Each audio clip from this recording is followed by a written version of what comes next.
coisa? Nunca deixe que as pessoas avaliem você. Nunca se avalie. Olhe para você da forma que Jesus te olha. Aleluia, Senhor. E lembre-se que Ele já te conhecia. E foi Jesus que te chamou. A maior convicção, o que nos motiva hoje em falar em missões, o que nos motiva hoje, a motivação maior é sabermos que Jesus nos chamou para ganharmos alma na face da terra. A maior revelação para Pedro não era Pedro andar com Jesus e ver Jesus curar os enfermos. Não era ver Jesus expulsar os demônios. Pedro estava perante da maior faculdade teológica da história da humanidade. A palavra estava, o mestre estava com ele.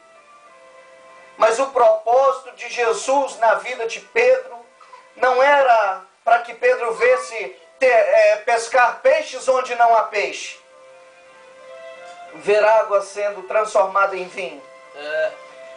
O projeto maior de Jesus para a vida de Pedro está no versículo de número 10 do texto que eu li. Tranquilo, Pedro. A sua história vai mudar. Eu vou fazer de você um pescador de homens. Eu vou fazer de você um pescador de homens. Jesus chamou a mim e a você para fazer de nós pescadores de homens na face da terra. Meu Deus. Aleluia.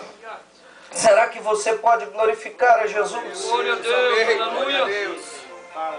Oh, Deus, fala nesta noite. Não tem nada mais nobre do que ser chamado para ganhar almas para Jesus na face da terra.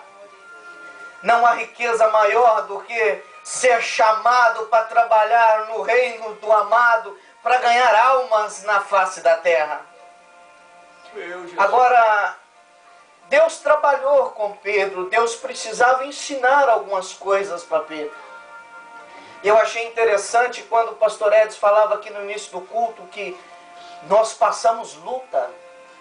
Eu sei que não é fácil. Eu sei que não é fácil. Mas aquele que nos chamou, Ele está conosco nessa batalha. Amém. Aleluia. Não, Ele não nos chamou e nos deixou jogado ao léu. Ele está conosco. Amém. Ele está conosco, é Ele que nos sustenta, é Ele que nos fortalece. Eu sei que existem momentos que nós queremos parar, mas Jesus está conosco. Anda mais um pouquinho, anda mais um pouquinho. E aí nós vamos dia a dia, de luta em luta, mas a verdadeira alegria é estarmos desempenhando algo na obra do reino de Deus.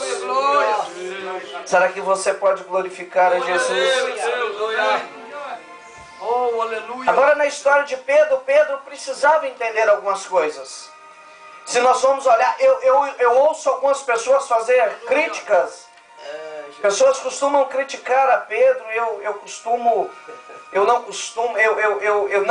não me sinto bem quando eu vejo as pessoas fazer até algumas brincadeiras a respeito de Pedro. Depois de Jesus, o personagem mais marcante dos evangelhos chama-se Pedro. Um homem simples, um pescador, mas a história dele marcou a história da humanidade. Agora você pode pensar assim, mas a Bíblia diz que algumas pessoas querem confrontar essa ideia, porque a Bíblia diz que Deus chama os simples, e algumas pessoas falam assim que, mas Moisés era um homem culto, um homem que tinha aprendido de todas as ciências do Egito. Mas Deus divide a vida de Moisés em 3 etapas. A primeira etapa, Moisés cresceu no palácio como rei. Ele aprendeu a ser alguém durante 40 anos. Na segunda etapa, Deus vai trabalhar com ele um pouquinho. Na segunda etapa, ele vai cuidar de ovelhas do seu sogro. Deus está esvaziando a Moisés. Moisés está aprendendo a ser ninguém. Os primeiros 40 anos ele aprende a ser alguém. A segunda etapa ele aprende a ser ninguém. Deus está esvaziando a Moisés. Agora a terceira etapa ele aprende que Deus pega um ninguém e fazer alguém, para usar na face da terra. Aleluia, meu Deus. Glória a Deus. É assim que Deus faz. É por isso que às vezes nós não entendemos, nós passamos por algumas lutas, algumas adversidades, mas é Deus trabalhando em nós para nos usar. Olha para a história de Pedro, você vai ver tremenda revelação que Pedro tem quando Jesus disse assim, olha, quem vocês pensam que eu sou? Ele fala, olha, você é o Cristo, Filho de Deus vivo. E depois Pedro, ele dá uma mancada e Jesus tem que exortar a Pedro. E as pessoas costumam pegar esse fato e fazer algumas críticas. Pedro era ousado. Pedro era ousado. Amém. Quando Jesus dá uma palavra de exortação para aqueles homens que estavam seguindo a Jesus, muitos não gostaram e foram-se. E Jesus diz, vocês querem também? Então Pedro tem a revelação do que estava no coração daquele remanescente que estava ali. Ele diz assim, não, para onde vamos se só tu tens palavra de vida eterna? É verdade, Senhor. Agora Pedro precisava entender algumas coisas. Da mesma forma que eu e você, nós precisamos entender algumas coisas nessa jornada, nesse período que Deus está trabalhando em nós para trabalhar através de nós. Aleluia, Deus. E interessante que a cada momento que Pedro estava sendo treinado com seus discípulos, Jesus estava ali. Aleluia. Jesus estava ali com eles. Aleluia, Deus. E existe 3 vezes que Jesus falou de forma marcante com Pedro junto com seus discípulos. Oh, Senhor, aleluia. Certa vez eles estão em um barco e a tempestade vem e balança, e balança, e balança. E Jesus diz assim, para eles ouvirem. Jesus falou para a tempestade. Cala-te. O mar estava revolto. E Jesus disse assim, cala. Era como se Jesus estivesse dizendo assim, xará. Existem momentos na minha vida e na sua vida que nós estamos no meio de uma tempestade. Jesus chega e fala com a tempestade, cala. Fica quieto. Aleluia, Senhor. Glória a Deus. Existem momentos que Jesus fala com a tempestade que nós estamos dentro dela. Quando nós estamos fazendo algo em prol do reino de Deus. Glória a Deus, amém. O barco estava balançando e eles estavam até pensando que ia morrer. Mestre! E o mestre diz assim, quieta-te. Deus pode estar falando com alguém aqui nessa noite. Deus tem autoridade para falar com a tempestade que você está no meio dela.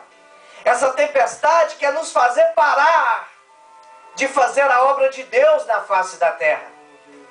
E Deus tem poder para falar com a tempestade que você está no meio dela. Cala a boca, quieta-te. Oh, meu Deus. Porque a soberania está nas mãos dele. Aleluia. Amém. Agora, uma segunda vez, que na história de Pedro, Jesus, ele fala outra coisa marcante. Jesus chama, Jesus treina, Jesus prepara, mas no sofrimento Jesus está perto. Jesus está perto com seus discípulos.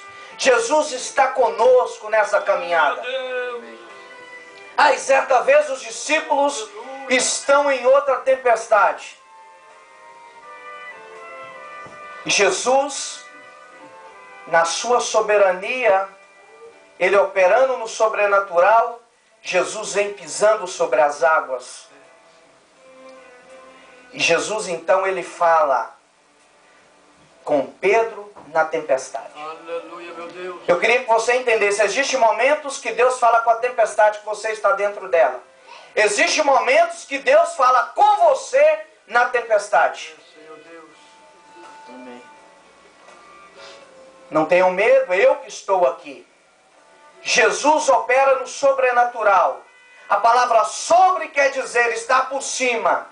Natural é a criação dele. Se ele criou, ele tem autoridade sobre o que ele criou. E Jesus prova isso quando ele vem andando sobre as águas. Qual que era o problema ali? As águas, o mar estava revolto e Jesus vem mostrando a sua